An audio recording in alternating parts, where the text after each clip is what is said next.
Craft ও art প্রেমীদের জানাই দি craft লাভার YouTube চ্যানেলে অনেক অনেক স্বাগত। আজকের এই গয়নার সেটটি বানানোর জন্য টুইস্টেড রোপ প্রয়োজন।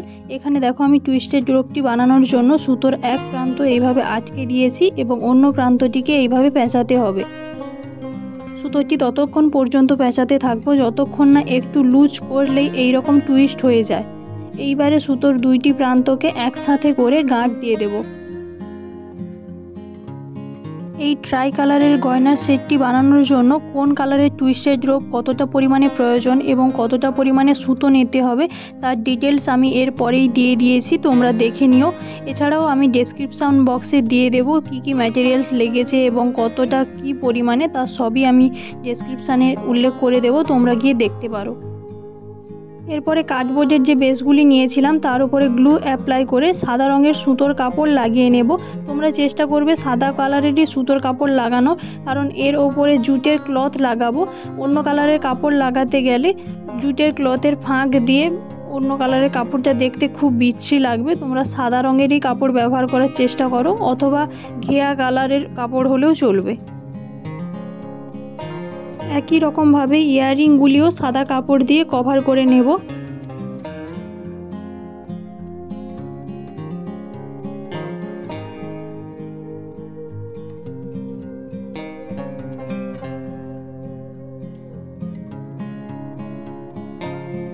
এরপর দেখো আমি এখানে জুটের ক্লথ নিয়েছি। জুটের ক্লথের উল্টো দিকে কার্ডবোর্ডের পিসগুলিতে এভাবে গ্লু অ্যাপ্লাই করে লাগিয়ে নেব। মনে রাখবে উল্টো দিকগুলিতে লাগাতে হবে। একই রকমভাবে ইয়াররিংগুলিও গ্লু লাগিয়ে জুটের কাপড়ের উল্টো দিকে লাগিয়ে নেব। এরপর কিছুক্ষণ শুকনো হতে ছেড়ে দাও। শুকনো হওয়ার পর এই রকম পিস করে কেটে নাও।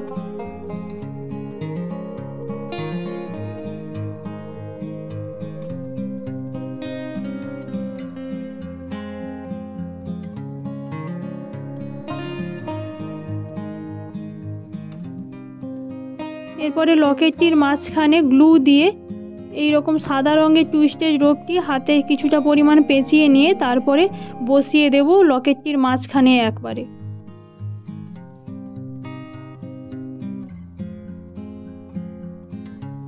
টুইস্টেড রোপটি এইরকম 2 থেকে 3 বার গোল করে পেঁচিয়ে নেব। এরপরে এর মাঝে ব্লু রঙের কটন বল একটি লাগিয়ে নেব। এরপরে এর চারধারে 8টি ফুলের পাপড়ি হবে, সেই অনুযায়ী একটু পেন দিয়ে দাগ দিয়ে দিচ্ছি যাতে ফুলের পাপড়িগুলি এখানে ওখানে না বসানো হয়ে যায়। এরপরে দেখো এখানে সামান্য পরিমাণে গ্লু অ্যাপ্লাই করে অরেঞ্জ কালারের টুইস্টেড রোপটি হাতে কিছুটা পেঁচিয়ে নিচ্ছি। ফুলের পাপড়ির শেপের মতো করে নাও একটু খানিকটা, তারপরে গ্লুয়ের ওপরে বসিয়ে দাও।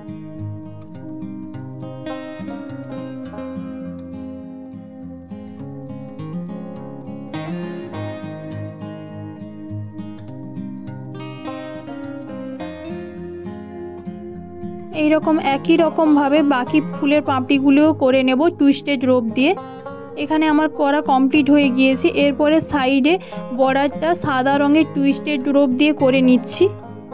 এখানে তোমরা একটা জিনিস খেয়াল করবে, তোমাদের শাড়ির কালার অনুযায়ী এই লকেটটির বর্ডারটি দেবে। আমার এখানে সবুজ কালারের শাড়ি ছিল তাই আমি এখানে সাদা রঙটি ব্যবহার করছি।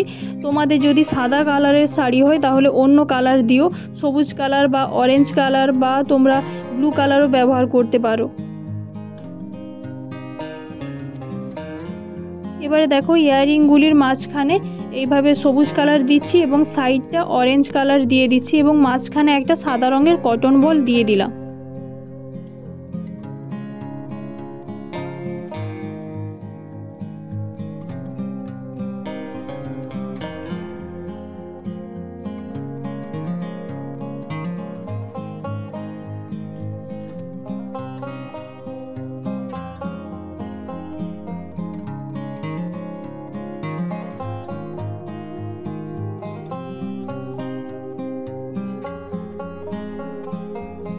এবারে ব্যাক ডরিটি বানানোর জন্য একেবারে সরু 3টি টুইস্টেড রোপ নিয়েছি। এবারে 3টে টুইস্টেড রোপকে একসাথে করে আরেকটি সুতোকে এইরকম ভাঁজ করে নিচ্ছি, তারপরে অন্য আরেকটি সুতো দিয়ে এইভাবে পেঁচাতে থাকবো। আরেকটি যে ছোট্ট সাইজের সুতো নিয়ে ভাঁজ করে লাগিয়ে নিলাম, এটা হচ্ছে হুকের কাজ দেবে।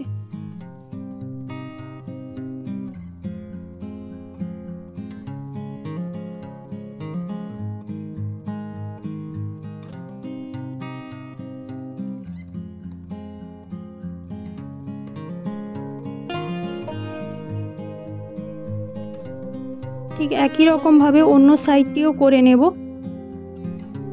এইবারে একটি সাদা রঙের সুতো নিয়ে কটন বলগুলি গেঁথে নেব।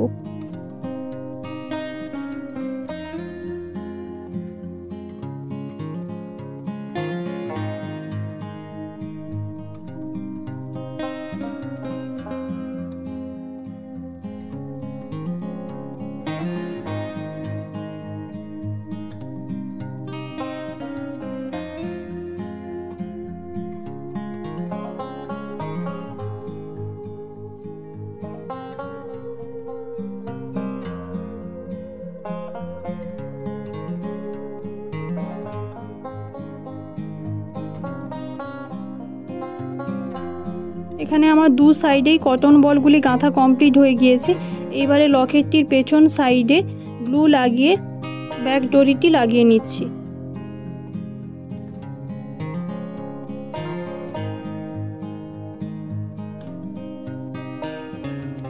এবারে পুরো লকেটটির পেছন দিকে গ্লু অ্যাপ্লাই করে ব্যাক সাইডে কাপড় লাগিয়ে নিচ্ছি।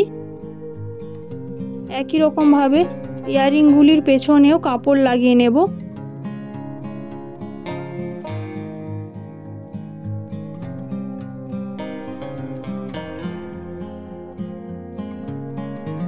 আমি ইয়াররিংগুলির পেছনে স্টাম্প পিন লাগানো দেখাতে ভুলে গিয়েছি, তোমরা লাগিয়ে নেবে।